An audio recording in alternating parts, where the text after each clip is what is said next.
Meus amigos, a gente oficialmente vive em um mundo no qual Red Dead Redemption 2 não tem um Game of the Year e Astrobot tem, ou seria Astrogot.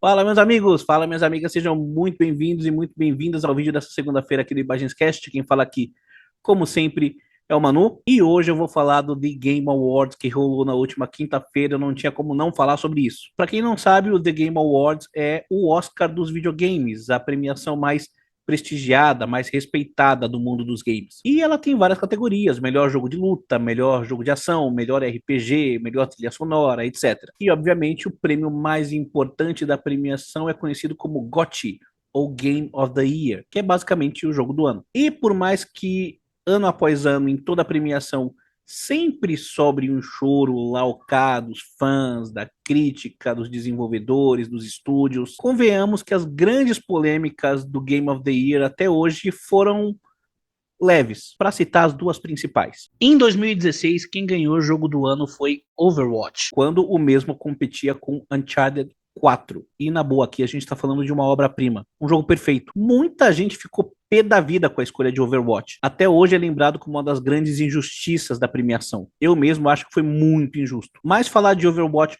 hoje é diferente de falar Overwatch em 2017.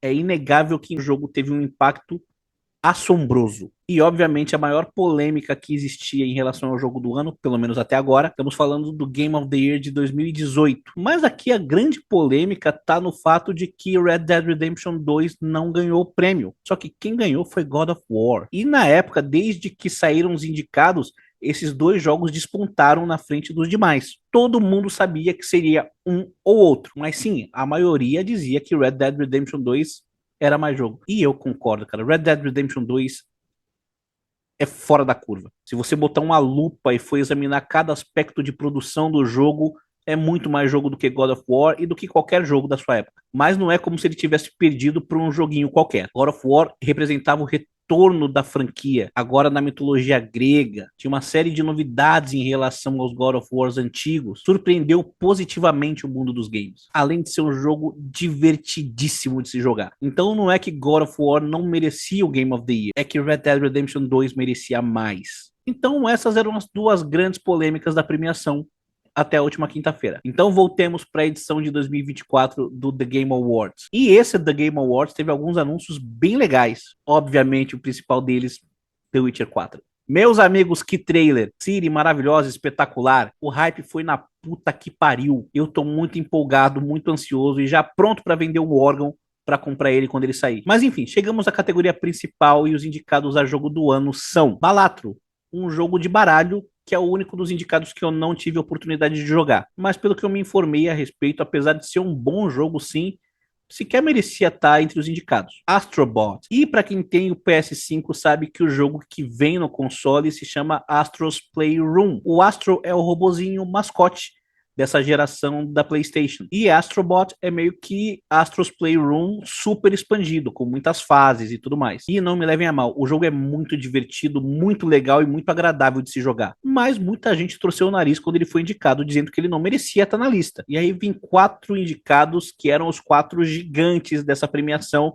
e que brigavam pelo prêmio, pelo menos na opinião da maioria. Elden Ring Air 3, uma DLC do jogo Elden Ring que foi lançado no ano de 2022, ou seja, uma expansão do jogo, mas mesmo assim uma expansão fantástica. Final Fantasy VII Rebirth. E eu, como um fanboy da franquia, acho que esse foi o melhor jogo lançado no ano. Joguei por horas. Se não me engano, é o jogo mais bem avaliado entre os indicados, com melhores notas e tal. Na verdade, eu achava que ele ia ganhar. Metaphor Refantasio, um RPG espetacular, feito pelos criadores de Persona. Lembra, inclusive, muito Persona 5, mas é um jogo incrível, vale muito a pena ser jogado. E Black Myth Wukong, que foi um fenômeno de vendas. Vendeu mais de 20 milhões de cópias esse ano, além de ser um senhor jogo de ação. É um jogo que alia diversão, com gráficos impecáveis, uma dificuldade meio Souls-like. Ótimo jogo. Então, quando o Astrobot foi anunciado como vencedor de jogo do ano, a minha reação e a da maioria das pessoas que estavam acompanhando a premiação foi meio que Oi? E novamente, eu acho um jogo excelente, mas jogo do ano? Confesso que de primeiro eu fiquei bem revoltado. Esse final de semana foi um final de semana de revolta por conta dessa injustiça. Só que Astrobot ou Astrogot também tem os seus defensores e muita gente ficou feliz com essa premiação. E aí eu também pensei bastante nesse final de semana a respeito da premiação. E se não era para ser o Astrobot, era para ser quem? E aí eu comecei a ver que também existiriam problemas se fossem um dos outros quatro que eu citei como grandes favoritos que vencesse essa premiação. E eu vou começar com Final Fantasy VII Rebirth, porque esse jogo se trata de um remake de Final Fantasy VII, lançado em 1997. Então é como se o jogo do ano de 2024, na verdade, fosse um jogo de 1997, é isso? Pior, eu vou além. Final Fantasy VII Rebirth é uma parte de um remake, uma vez que o remake de Final Fantasy VII está sendo dividido em três partes.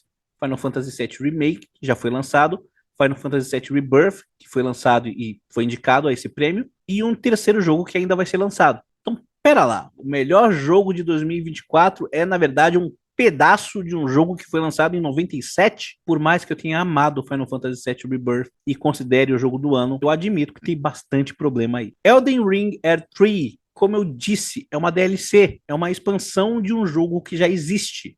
Ou seja, não é um jogo separado que você pode comprar a parte e jogar. Não, para jogar ele você precisa ter o Elden Ring de 2022. Isso porque se trata de uma expansão, uma continuidade desse jogo. E aí volta o argumento, como é que pode o jogo do ano de 2024 ser, na verdade, uma expansão de um jogo de 2022? Por melhor que essa expansão seja, tá? Black Myth Wukong era o favorito de muita gente. E é um baita jogo, um jogo de ação assim espetacular para ninguém botar defeito. Mas é um jogo que tem uma história, uma narrativa bem problemática. É sim um jogo muito divertido de se jogar, os desenvolvedores capricharam bastante na gameplay, mas parece que direcionaram todo o foco nisso e deixaram muito a desejar na narrativa. Além disso, ele é meio que um Souls-like, mais um Souls-like. Aquele jogo no qual você enfrenta chefes bem mais fortes que você. Aí que tá a maior graça do jogo. Convenhamos, isso não é nada inovador. Então, é sim um jogo de muito investimento, visualmente lindo, mas que replica uma fórmula já existente e peca na narrativa. E aí tem Metaphor Refantasio, outro jogo espetacular. Mas muita gente fala que os desenvolvedores não fizeram um novo jogo, fizeram um novo Persona. É muito difícil dissociar Metaphor Refantasio de Persona 5, por exemplo. E se Persona 5 não ganhou o jogo do ano, chegou até a ser indicado, mas não ganhou, seria justo dar o prêmio para um jogo que tem como grande mérito ser igual a ele em muitos aspectos? Então, sim, num primeiro momento eu fiquei revoltado com essa premiação de Astrobot. E tô meio chateado até agora, porque eu queria que Final Fantasy vencesse. Mas quando a gente olha para os concorrentes, cada um deles tem o seu problema. Problema que, caso esse jogo vencesse, geraria questionamentos. Mas acho que não tantos questionamentos quanto o Astrobot tem gerado. Acho que o ano de 2024 vai ficar marcado como o Game of the Year mais polêmico de todos os tempos. Concorda? Discorda? Me diz aí o que você acha, quero saber o que você acha nos comentários. Não se esquece de se inscrever no canal, ativar as notificações, deixa o like, nos siga nas redes sociais. Quem quiser e puder contribuir com o meu trabalho via Pix, nosso Pix é o e-mail ibagenscast@gmail.com.